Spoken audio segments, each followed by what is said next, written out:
I was already working before I went to the U.S. So when I came back, I continued what I was doing. I was running the Lutheran Home Art School on the whole road. And then I was assigned at the Banga School until I got president. And simultaneously running the St. Peter's Lutheran Church as pastor. Then I left the seminary and I was elected by the church as the administrator in 1999. And I served in that position until 2004. I'm very well married. I have 7 children. Yeah.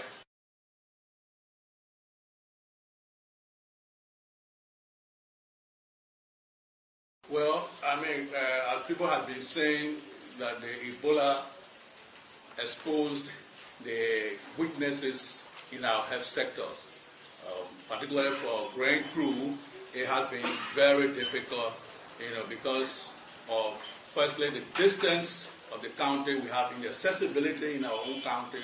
So, presently we have 18 health facilities in grain crew, and we think we need to improve on that. One of those challenges has to do with the inadequacy of human resource capacity in the health area. So I think my contribution in that area will be that we empower people, we encourage people to go into the health sector, to take training, and then begin to serve our people, while at the same time improving the logistical aspect of the health sector. We don't have laboratories that are not working, there are no x-ray. You bring no x-ray. So, there's nothing you can do about x-ray when you got such a problem that has to do with x-ray.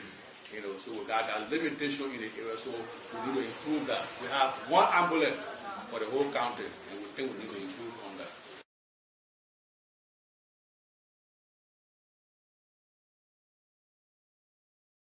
Oh, well, I have some, specialties, some skills in peace building and reconciliation, and there's a whole block of red out in that area.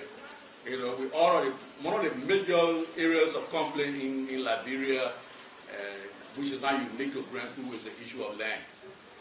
So we think our approach to that is begin to work with the tribal authorities and see how we can bring our people together, because the land is there and it's not being used, but we're still fighting over it. So we think we need to work with our people and then set up different groups of peace building at a different community level so that they can begin to work with our people. Then we can train. Once we set up those groups, we train some people among them and they become trainers, and they will be running some activities at the county level, to push the area, to push the issue of peace and reconciliation. Well, I think we're trying to learn from South Africa, and I think we need to put all the pieces together. How did the South Africans do? How did they handle their issue of reconciliation? You can't be doing reconciliation and fight other people. So we need to find a way around so that the interpretation and implementation of the Truth and Reconciliation Committee reports, their recommendations, we will not be creating more trouble. And I think we need to strike a balance on the, not creating trouble and then having a peaceful community.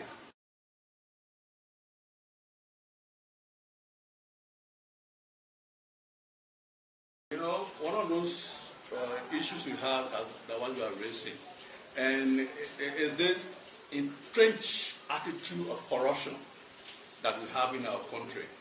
People are so corrupt.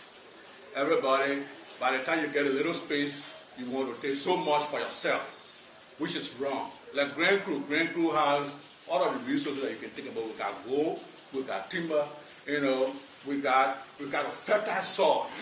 I understand from research that the last green forest in Africa is in West Africa, and large part of that is in Grand Crew. But we are not benefiting. So for me, the approach is that we work with our communities and show them that we got companies working in Grand Crew, but the people are not benefiting. They're building a road, and I saw the road. I said, "This is not good." And they said, "What are you talking about?" Because I was giving this example, that Grand Crew situation is like somebody who has been hungry for 2-3 days that are not eating anything good.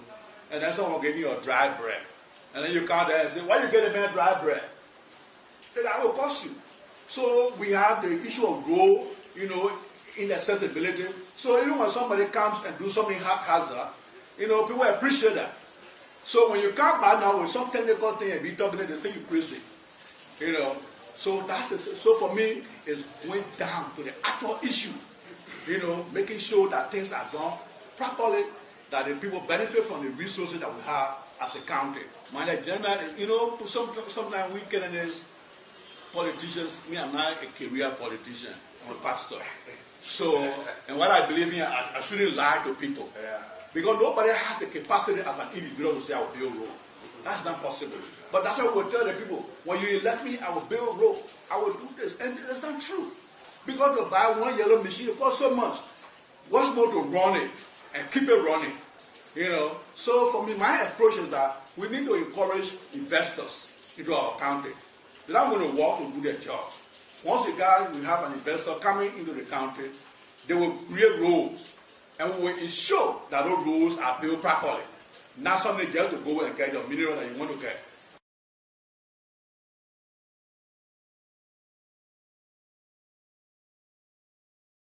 We can find laws. Very good laws written. But the implementation is a problem.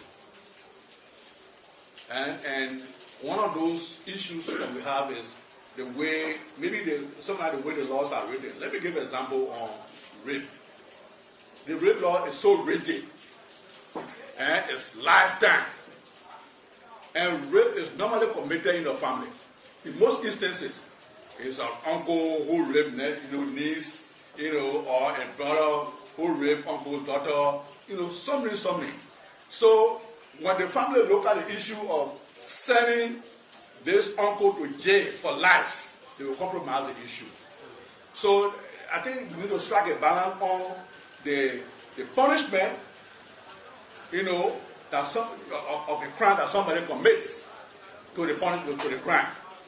If the punishment is so rigid, people will not want to, because we had a great group.